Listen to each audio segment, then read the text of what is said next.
207.05 is the high tick of the day, and Apple, for the first time in history, a company is worth $1 trillion. We got it. Apple above 467.77, making it a $2 trillion market cap. Let's meanwhile note that Apple just hit the $3 trillion mark in total market cap. I'm your host, and in this video we are going to find out that what makes Apple so much big in terms of market capitalization. It's been like 40 years when Apple was founded by three founders in 1976. Ronald Wayne, Steve Jobs, and Steve Wozniak. Steve Jobs was a very visionary, optimistic guy. Steve Wozniak. August 11, 1950, I was born, and if you were in San Jose General Hospital, you would have seen me at a very early age. And, an engineer, techie, and some very genius person. And Ronald Wayne, on the other hand, was the first designer of Apple's logo. They started this company by just developing their first computer, Apple I, and selling the 50 units outside of these computer labs, which were at the time were very popular around the US, because people met every single day or in a week just to find out what these boxing machines can do. After selling these 50 units, Steve Jobs realized there are people outside these computer labs who need these computers. For another 2 weeks, every night till 4 in the morning to get it just that perfect with only 5 holes, so you would never see the 3 missing. It had to be that artistically perfect to me, because it represents yourself when you do something, when you do a great design.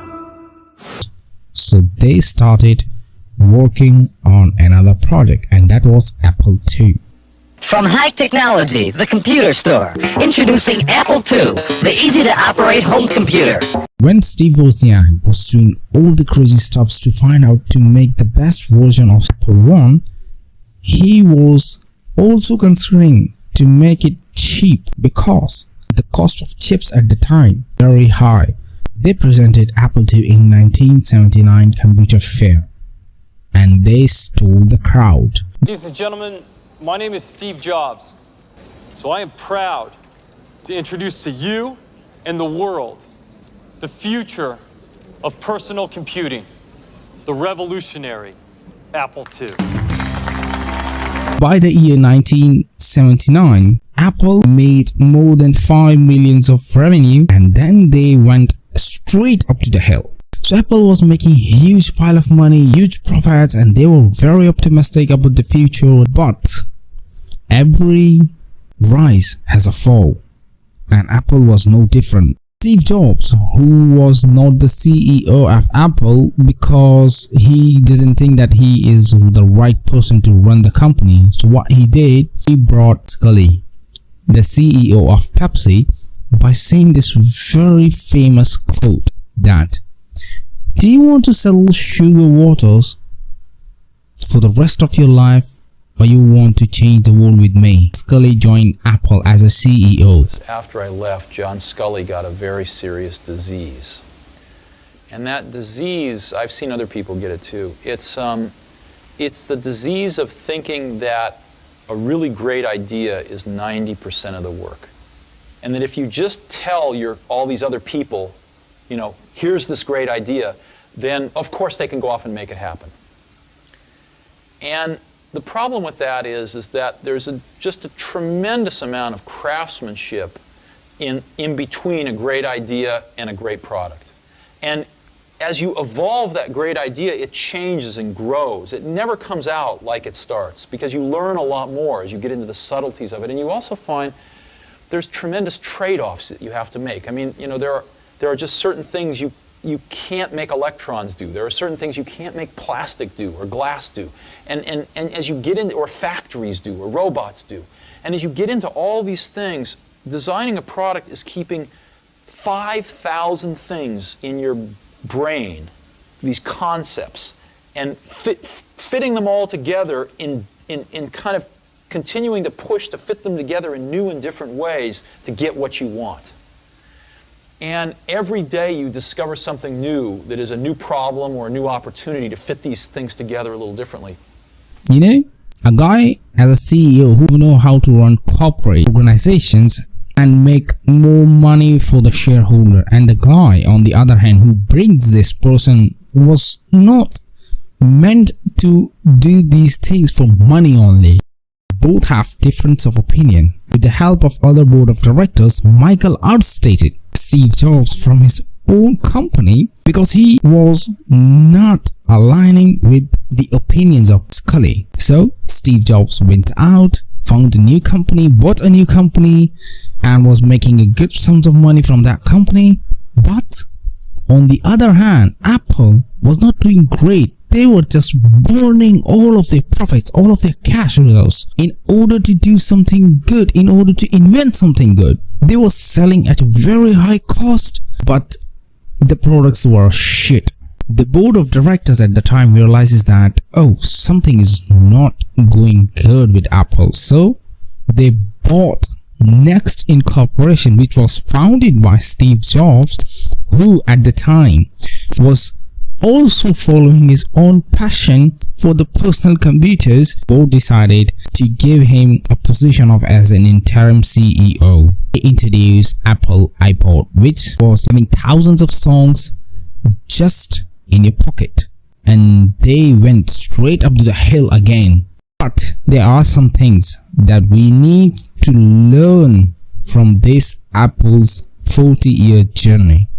First thing is that when Apple was founded, there was a huge gap because those computer boxes were at the time was used by those techie people who love computer, who know how to do things, how to do right things, and how to do this and that. And Steve Jobs realizes that what if I sell these boxes outside of these labs? And he tested the same thing, sold 50 units of Apple I, which was designed, invented, produced and manufactured by Steve Jobs, Wozniak and some of their friends at the garage of Steve Jobs' parents' house. They sold that 50 units, and as Steve Jobs realizes that these can be sold outside of these computer labs, that's why they feel this a huge market gap. So if you are starting a business, just try and test to know that do customer needs the product you want to sell. So if you find a good response from your customers, it means there's a demand, there's a gap. You can sell those products in a huge quantities. And the second thing we can learn from this whole Apple journey is always focus on your consumers, not on your competitors. Like, let me just tell you, what Apple do is very simple. Their products are not too much innovative, but they are very, very customer focused, very consumer centric. If you see Apple's iPhone, they're not too much advanced phone as compared to Samsung Galaxy's phone. They are way much higher in terms of innovations, in terms of technology, in terms of power, battery consumption. Everything is great at Samsung phones, but everything is also great at Apple's iPhones because they are consumer centric phones. They serve consumers, they serve their consumers, they know what their consumers want. The other thing we need to learn from this journey is, if you're a founder like Steve Jobs, you need to be very visionary and optimistic, because if you're not, this will be very difficult for you to survive in the market. And now it's time to look upon 11 facts about Apple. So Apple was founded by 3 founders: Steve Jobs, Steve Wozniak and Ronald Wayne. Ronald Wayne owned 10% of Apple stocks, but he sold those 10% of stake to Steve Jobs for $800 after a week of co-founding Apple, and this man didn't regret at all. Focus. Once he got an idea in his head, that was it.